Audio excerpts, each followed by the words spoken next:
Your Google account has privacy settings that many people never check. Today, I will show you 3 settings you should review, where to find them, and what each one actually does. Let's begin. Step 1. Open Google Settings. First, unlock your Android phone, open Settings. Scroll down and tap Google. This takes you to the Google settings connected to your phone. Now tap All Services. Scroll down until you find the section related to privacy and security. The exact layout can look slightly different depending on your Android and Google Play Services version. Now let's check the first setting. Step 2. Review usage and diagnostics. From the Google Services area, find usage and diagnostics. Tap it. You will see information explaining that Google can receive certain informations about how your device and apps are being used. This can include things such as battery level, how apps are being used, network information, device and software information, how certain features are working. Google says this information can be used to improve Android and Google products. Now it's time to make your choice. If you don't want to share optional usage and diagnostic information with Google, turn the setting off. You may see a confirmation message explaining what changes. Read it, then confirm your choice. Don't think of these settings as a complete tracking switch. Turning it off doesn't stop Google from collecting every type of information. It controls this particular usage and diagnostic sharing option. That is an important difference. Step 3. Review personalization settings. Now go back. Look for a Google settings related to personalization or personalization using shared data, depending on your software version. Tap it. This section may allow Google apps and services to use information from your device or activity to provide more personalized recommendations and suggestions. Read the description carefully. You may see different options depending on the apps and services you installed on your phone. For example, you might see settings connected to Google apps such as Gmail, device contact, external media. Please don't blindly turn anything off. This is important. Personalization isn't just automatically a security threat. Its purpose is to make Google services more relevant to you. For example, recommendations may become more personalized when some certain settings are enabled. If you prefer less personalization, review each available option and turn off the ones you don't want.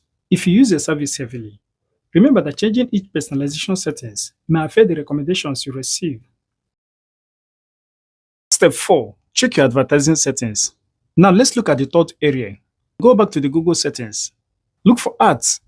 The exact wordings can change with your Androids or Google settings. Open the advertising section. You may see information about your advertising ID. This is a resettable identifier that apps can use for advertising related purposes. Step 5. Reset your advertising ID. If you see Reset Advertising ID, you can tap it. Your phone may show a confirmation message. Read it and confirm if you want to reset your ID. What does this actually do? It gives your device a new advertising identifier. It does not erase your entire Google history or stop all your advertising. It simply resets that particular advertising identifier. Think of it as replacing the identifier rather than deleting the advertising itself. Step 6. Delete your advertising ID if available.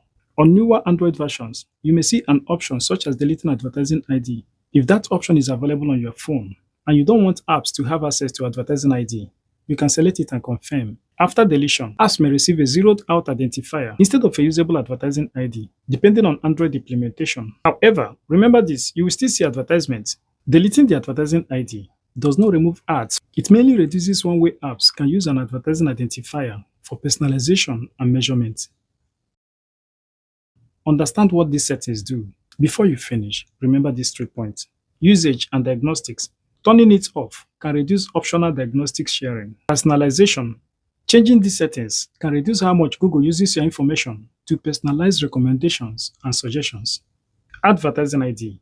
Resetting or deleting it can limit the use of that particular advertising identifier, but none of these settings makes your phone completely invisible to Google. Google may still collect information that is necessary to provide services, protect accounts, prevent fraud, or operate its products. That's why it's better to think of these settings as privacy control, not completely privacy switch. Before leaving these settings, ask yourself, do I really need this feature turned on? If the answer is no, review the available options and turn it off if you are comfortable with the change. And remember, don't disable a setting simply because its name sounds scary. Read the explanation underneath it. Understand what it does. Then make your decision. That is a much smarter approach to smartphone privacy. Your next step is simple. Open your Google settings and see what's actually enabled on your phone. Thanks for watching. See you in the next episode. Peace out.